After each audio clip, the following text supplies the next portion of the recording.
នៅក្នុងព្រៃជ្រៅនៃជួរភ្នំក្រវាញដែលជាទីកន្លែងពោពេញទៅដោយអាតកំបាំងនិងសត្វសាហាវដែលមនុស្សលោកបានភ្លេចឈ្មោះអាតទៅហើយនោះមានបរិសម្នាក់ដែលគេស្គាល់ថាជាអ្នកប្រមាញ់សត្វចម្លែកចុងក្រោយគេគិរីគឺជាបរិសដែលមានរូបរាងមមន់និងមានបទពិសោធន៍រាប់មិនអស់ក្នុងការប្រឈមមុខជាមួយនឹងគ្រោះថ្នាក់នៅព្រឹកព្រលឹមស្រាងៗគិរីបានធ្វើដំណើរចូលទៅក្នុងព្រៃក្រាស់ដែលគ្រប់ដណ្ដប់ដោយអបត្រជាក់គាត់បានឈប់នៅមាត់អូរមួយហើយបានជួបនឹងបរិសចំណាស់ម្នាក់ដែលកំពុងអង្គុយញ័រទៅត្រៀតលោកតាតើមានរឿងអ្វីកើតឡើងបានជាលោកតាមកនៅទីនេះម្នាក់ឯងទាំងព្រឹកព្រលឹមបែបនេះបរិសចំណាស់បានឆ្លើយទាំងសំឡេងញ័រថា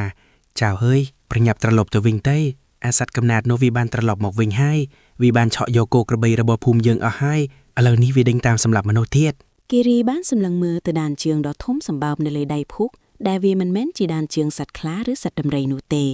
វាគឺជាដានជើងរបស់សត្វអាតកំបាំងដែលគេជឿថាបានផុតពូជទៅជាច្រើនរយឆ្នាំមកហើយគិរីបានទាញធ្នូរបស់គេមកពិនិត្យហើយសម្លឹងមើលទៅកាន់ព្រៃជ្រៅដោយភ្នែកមុតស្រួចគាត់ដឹងថាការធ្វើដំណើរលើកនេះនឹងមិនងាយស្រួលដោយរដងនោះទេព្រោះក្លិននៃគ្រោះថ្នាក់នេះគឺខ្លាំងជាងសត្វណានាទាំងអស់ដែលគាត់ធ្លាប់ជួបពីមុនមកគិរីបានបន្តដំណើរតាមដានជើងនោះកាន់តែជ្រៅទៅក្នុងព្រៃ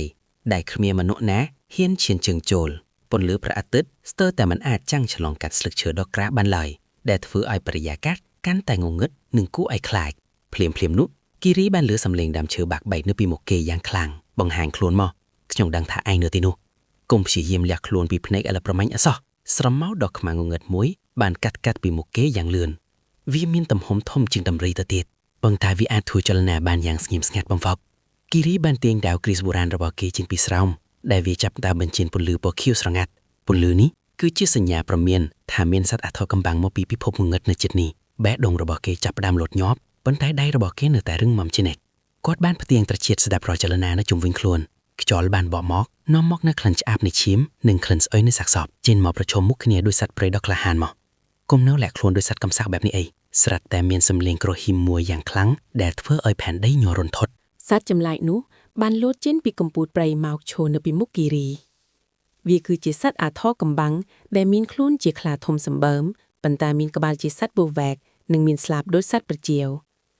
ភ្នែករបស់វាពណ៌ក្រហមដូចភ្លើងឆេះហើយវាសម្លឹងមើលគិរីដូចជាចំណីដ៏ឆ្ងាញ់ពិសាគិរីឧទានទាំងភ្ញាក់ផលឆានេះគឺជាអាសត្វអសុរកាយភ្នំខ្ញុំមិននឹកស្មានថាវានៅមានជីវិតដល់សពថ្ងៃនេះសោះសត្វចម្លែកនោះបានវាយប្រហារមកលើគិរីដោយប្រើក្រញាំជើងដ៏មុតស្រួយរបស់វាគិរីបានគេចចេញយ៉ាងរហ័សហើយបានបាញ់ព្រួយតបតវិញភ្លាមព្រួយបានបុកចាំស្មារបស់វាប៉ុន្តែវាហាក់ដូចជាមិនមានការឈឺចាប់អ្វីតលតែសោះសត្វអសុរកាយនោះបានបុកស្លាបរបស់វាបង្កើតជាខ្យល់បក់យ៉ាងខ្លាំងដែលធ្វើឲ្យគិរីខ្ទាតទៅបុកនឹងដាំឈឺធំមួយហឹសឯងពិតជាខ្លាំងមែនប៉ុន្តែថ្ងៃនេះគឺជាថ្ងៃចុងក្រោយរបស់ឯងហើយគិរីបានក្រោកឈរឡើងវិញទាំងឈាមហូរតាមមាត់គាត់បានដឹងថាការប្រើអាវុធធម្មតាមិនអាចសម្លាប់វាបានឡើយគាត់ចាប់ផ្ដើមសូត្រមន្តអាគមបុរាណដែលគ្រូរបស់គាត់បានបង្រៀនដើម្បីដាស់ថាមពលនៃដាវគ្រីសឲ្យកាន់តែខ្លាំងឡើងសត្វចម្លែកនោះបានរៀបចំបើកមាត់ដើម្បីប្រពីសដាស់គិរី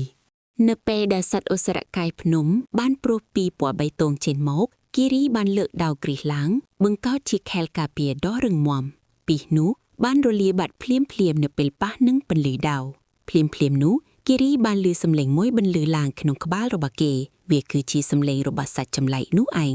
មនុស្សលោកដ៏កំសាកឯងគិតថាដាវចាស់មួយនេះអាចសម្លាប់យើងបានឬយើងរស់នៅទីនេះរាប់ពាន់ឆ្នាំមកហើយឯងគ្រាន់តែជាធូលីដីសម្រាប់យើងប៉ុណ្ណោះគេរៀងខ្លាំងថាទោះបីខ្ញុំជាមនុស្សធម្មតាប៉ុន្តែខ្ញុំមានកាតព្វកិច្ចការពារអ្នកស្លូតត្រង់ពីសត្វកំណាតដូចជាឯងកាវប្រយុទ្ធកាន់តែមានភាពសាហាវទៅ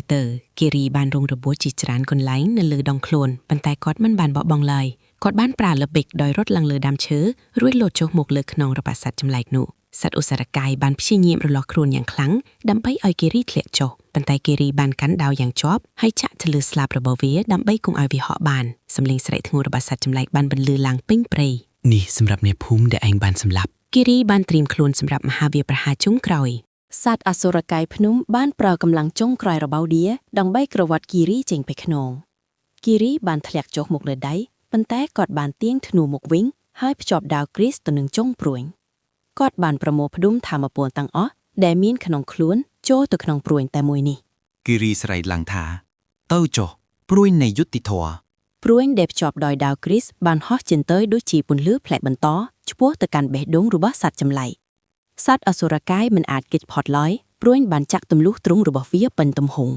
ปนลื้อปอคิ้วบานพทุกลางปีคางขนงคลูนระบบสัตว์จำไลนุได้เธอไอเวียสไรยุ่มอย่างชื่อจับปุ่มพอดม้วนเปได้คลูนปราณดอกทมสมเบิมระบบเวียบานด้วยระลุมเตลิดได้บงก็เจสำเลงเกรงรุมปง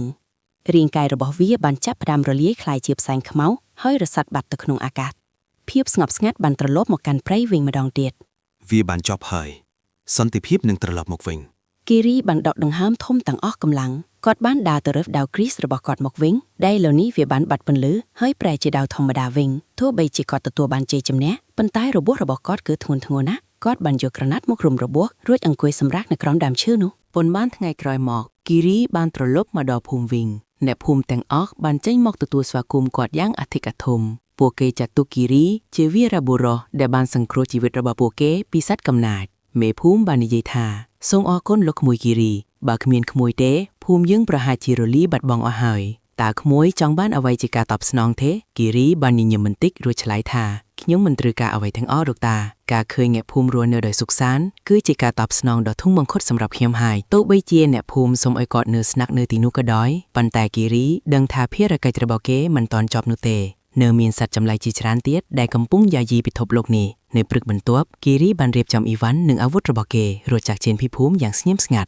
กอดบานดาวสำเดาเตอกันโชพนมขบคอแดนเนื้อชงายดัดกันตุยแผนกชมอระบอกกอดหนึ่งคล้ายจีวีรกถาได้เกตำนาวต่อกันนี้ปีหมอดมวยเตอหมอดมวยเนียกประมาณสัตว์จำลายจงครอยเกเนื้อแต่บรรทอดำนาวระบอกเกเตมุกเตียดดำไปสวงรกยุติท้อหนึ่งเพียบสุขสารจูนมุนมโลกขมีนนาเดิงท้ากอดหนึ่งแต่ดาวตีนาเลยปันแต่ดานจึงระบอกกอดหนึ่งเนื้อแต่สถิตในดวงเจ็ดเนี่ยได้กอดบันช่วยสังโครเจนิก